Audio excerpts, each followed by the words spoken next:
কি উপায় হবে আমার মরণে, কেমনে একা থাকবো আধার কবরে, কেমনে একা থাকবো আধার কবরে।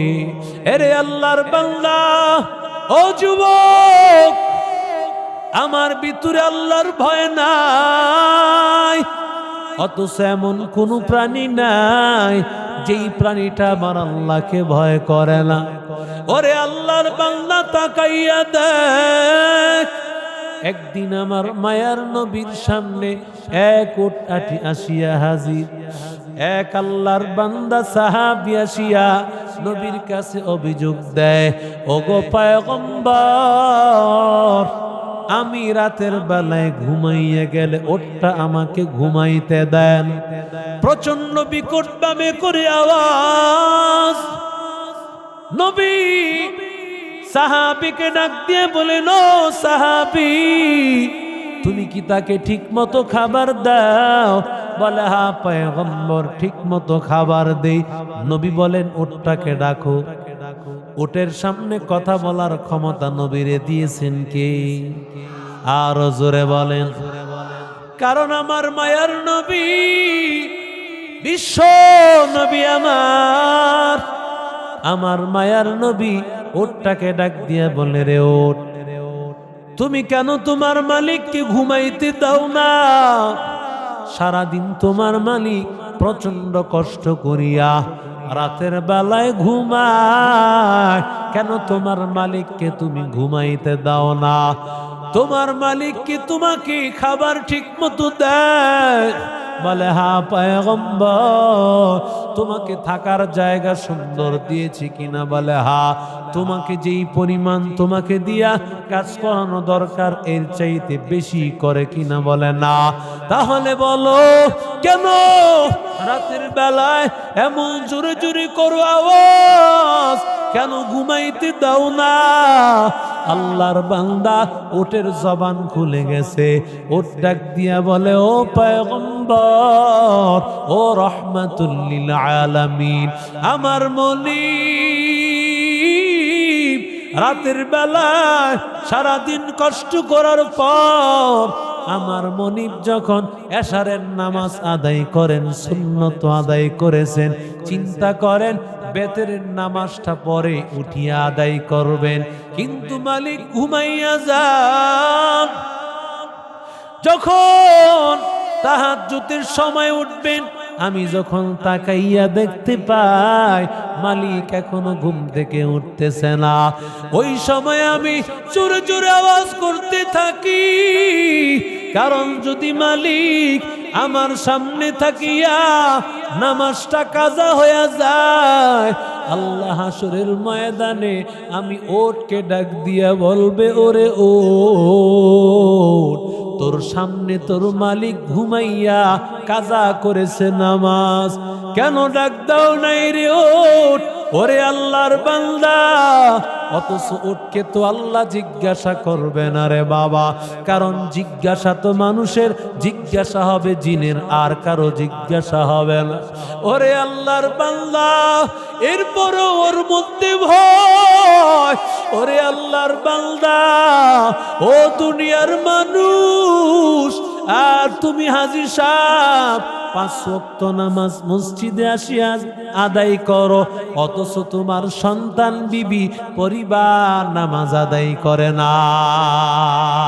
মকুনু সুসুতি নামাজে পাঞ্জে গানা, ফাওয়াইলুল লিল মুসাল্লিনাল্লাযীনা মুমিনারা ইনামাজ ইমদাদে দা ইস্তাঈনু আয়াতে কুরআন বখা আয়াতে কদ আফলাহারা ইয়াদ কুন গওর কুন্দার মানি আজদিল সাদিকু। এরে যুবক, আল্লাহর ভয় থাকলে গুনাহ হবে নাকি? আরো জোরে বলেন। আল্লাহর ভয় থাকলে বান্দা কোনোদিন গুনাহ করতে পারে না। ওরে আল্লাহর বান্দা, ও যুবক, পয়গম্বরের একজন সাহাবী, ও আল্লাহর বান্দা, মুরব্বী সাহাবী, তার দুইটা যুবক ছেলে সন্তান, আরেকজন আল্লাহর বান্দা যুবক। আজকের মাহফিল কমিটিতে অনেক যুবকরা আছে। ওরে আল্লাহর বান্দা, যুবকদের মেজাজ নরম না গরম? আরো জোরে বলেন। মেজাজটা হয়ে যায় গরম। আল্লাহর বান্দা মুরব্বী, ওই যে আল্লাহর বান্দা মুরব্বী সাহাবী, তার ফসলের ক্ষেতের মধ্যে যুবক আল্লাহর বান্দার একটা ওট ছুটে গিয়া তার ফসলের ক্ষেত খেয়ে ফেলেছে। মুরব্বী আল্লাহর বান্দা বড় রাগ হইয়া একটা পাথর হাতের মধ্যে নিয়ে যখন পাথরটা নিক্ষেপ করেছে, সাথে সাথে ওটটা মরে গেছে। বৃদ্ধ আল্লাহর বান্দা বুঝতে পারে নাই। যখন যুবক ও তালাশ করতেছে, তালাশ করতে করতে একেবারে ওই ক্ষেতের ফসলে গিয়া দেখে ওটটা মরে পড়ে আছে রে ভাই।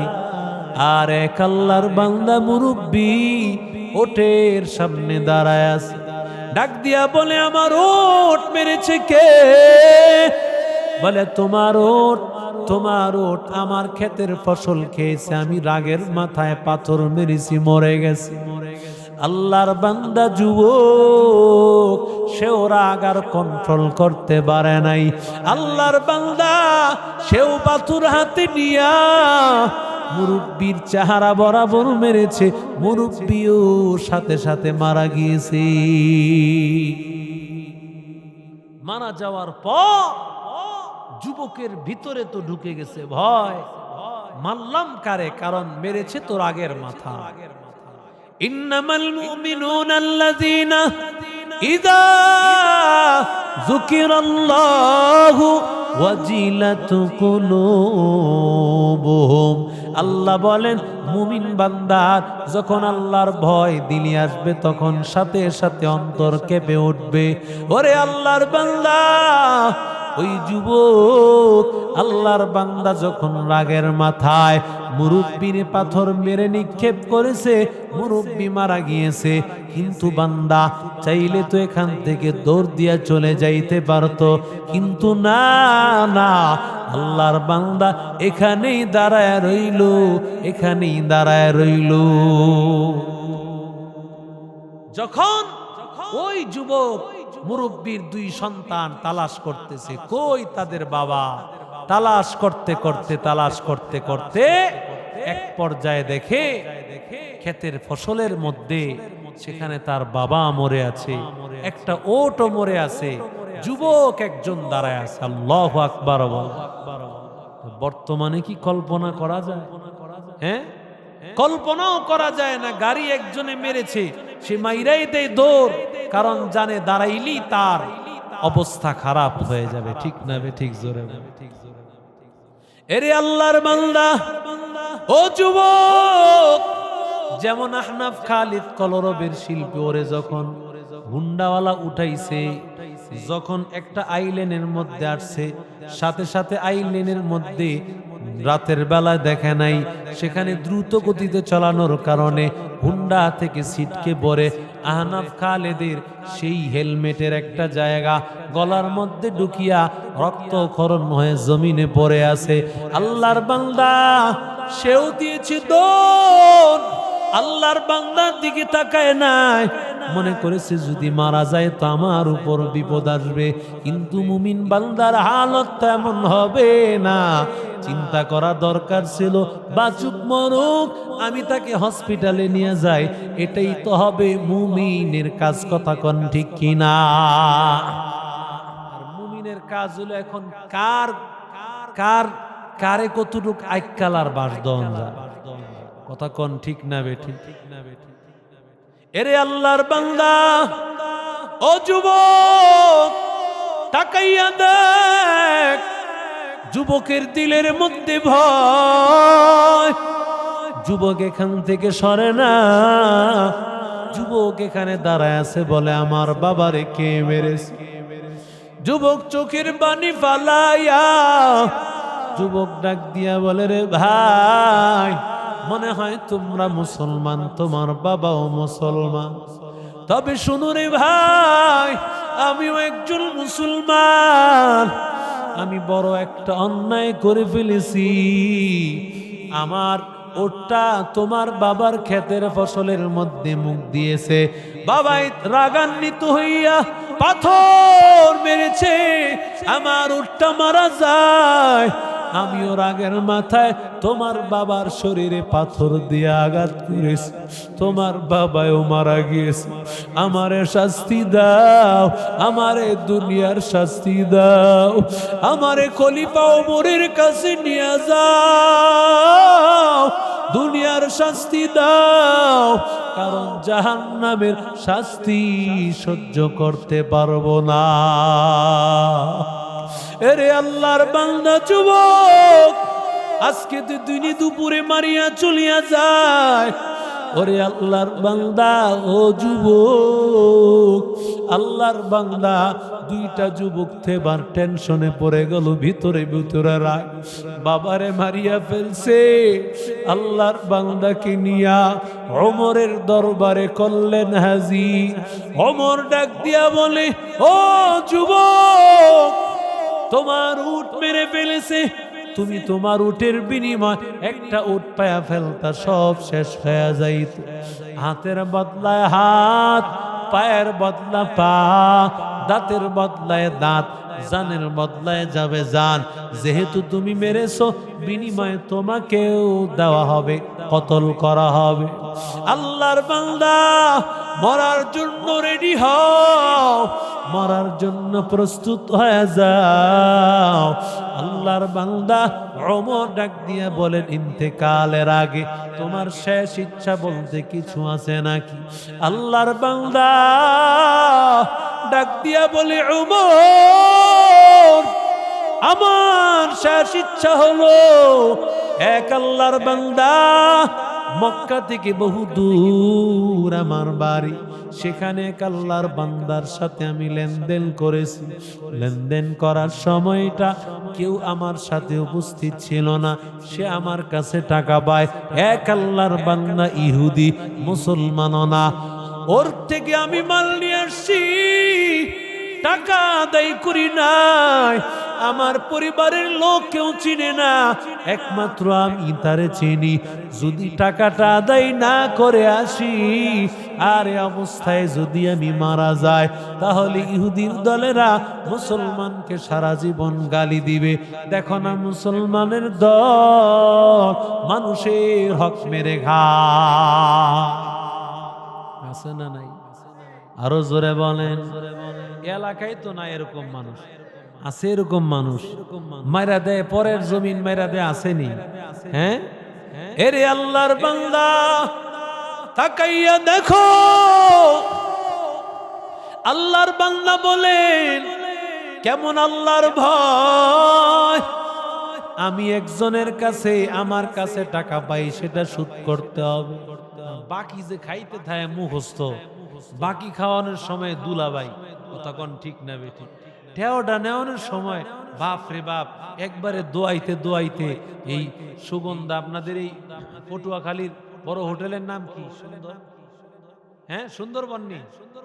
আরে ভালো রেস্টুরেন্টে নিয়ে একেবারে সুন্দর খাবার খাওয়ায়া, দুলাভাই কয়া, বাবা গো, মা গো, কত কিছু কইয়া টেয়ারা নিতে পারলে, এরপরে হ্যাট থেকে টাকা আদায় করানোর সময় দেখবেন জুতার তলি ক্ষয় হয়ে যায়, তখন ঠিক না বেটা? এরে আল্লাহর বান্দা, ও যুবক, একমাত্র কারণ হলো আল্লাহর ভয়। যদি আল্লাহর ভয় তোমার দিলে না হয়, দুনিয়ার কোন জিনিস তোমারে আটকায় রাখতে পারবে না রে বাবা। দেখেন না যুবকের দিলে কত ভয়, আমি আমার হক আদায় করব না হয় ইহুদিরা সব সময় গালি দিবে, আমি আল্লাহর কাছে ধরা পড়ে যাব। আল্লাহর বান্দা ডাক দিয়া বলেন, তোমার সাথে কাউকে কিভাবে পাঠাবো? কারণ একজনকে যদি তোমার সাথে দেই, এরাও তো তুমি মেরে লাইতে পারবে, ঠিক না বেঠি? তুমি একজন একটু আগে মার্ডার করছো, কারে দিমু কোন ভরসায়? আবার একাধিক মানুষও দেওয়া যায় না। কেন? কারণ যুদ্ধের সময় মানুষের সংকট তোমার কাছে, একাধিক মানুষ দিব, তুমি তোমার হক আদায় করবে সেটাও করা যাচ্ছে না। আবার একজন দিব, তাও করা যাচ্ছে না, কারণ ভয় তুমি তারে মেরে ফেলতে পারো। এবার ওমর ডাক দিয়ে বলে, যুবক, আল্লাহর গোলাম, তাকায় দেখ, এই মদিনার শহরের মধ্যে তোর কোনো এমন কোন লোক আছে নাকি তোর জিম্মাদার হবে? যদি তুমি না আসো তাহলে তোমার জায়গায় সে জিম্মাদারি নিয়ে সব কিছু করবে, তার ফাঁসি হয়ে যাবে। এবার যুবক, আল্লাহর বান্দা, যুবক, আল্লাহর বান্দা ডাক দিয়া বলি, উমর, আমি এখানে আসছি মুসাফির, এখানে আমার বাবা নাই। আমার বাবাই যদি থাকতো তাহলে আমার জায়গায় আমার জিম্মাদার আমার বাবাই হয়ে যায়। এখানে আমার মা নাই, আমার মায় যদি থাকতো আমার মা আমার জায়গায় জিম্মাদার হয়ে যায়। আমার জোরার একটা ভাই যদি থাকতো আমার ভাইটা হয়ে যাইত জিম্মাদার। ও আল্লাহর বান্দা, তাহলে বুঝি ওমর আর দেরি করতে চাই না, আমারে কার্যকর করে দেয়। আমারে কি বিচার করবেন করে? আমার বুঝি সেই টাকা আদায় করা হবে না। এমন সময় সবাই নিস্তব্ধ হয়ে আছে। এমন সময় একজন সাহাবী আবু যর গিফারি রাদিয়াল্লাহু তাআলা আনহু দাঁড়াইয়া গিয়া বলে, ও পয়গম্বরের সাহাবী, আমি আমার এই ভাইয়ের ভাই হয়ে গেলাম। আমি আমার এই ভাই, যদি এই ভাইটা না আসে, আমি আবু যর, আমি এই ভাইয়ের কাতারে দাঁড়ায়া যাব। ওর ভাই নাই, কি হয়েছে? আমি তার ভাই হয়ে গেলাম। কারণ নবীজি তো বলেছেন, ও মুসলমানেরা, তোমরা একজন আর একজনের ভাই। আল মুসলিম আখুল মুসলিম। আল্লাহ বলেন, ইন্নামাল মুমিনুনা ইখওয়া, সমস্ত মুমিনেরা ভাই ভাই। আমি আমার ভাইয়ের জন্য আমি সব কিছু করতে পারবো। এবার ওমর এবার সিদ্ধান্ত চেঞ্জ করে দিলেন। ওমর বললেন, যুবক, যাও, 1 মাস সময়, আগামী মাসের প্রথম শুক্রবার জুমার সময় যদি উপস্থিত হতে না পারো, তোমার জায়গায় আবু যরের গর্দান চলে যাবে। আবু যর কথা শুনে নাও। ওদিক দিয়া 2 জন যুবককে ডাক দিয়া বলতেছেন, আগামী মাসের প্রথম শুক্রবার জুমার নামাজে এখানে আদায় করতে আসবা। ও যুবক, এদিক দিয়ে আল্লাহর বান্দা যুবক তার হক আদায় করতে গেল, বহুদূর গিয়া আল্লাহর বান্দা এই মক্কা থেকে তার বহুদূর 1000 কিলোমিটার দূর। ওরে আল্লাহর বান্দা যুবক সেখানে গিয়া তার হক আদায় করলো।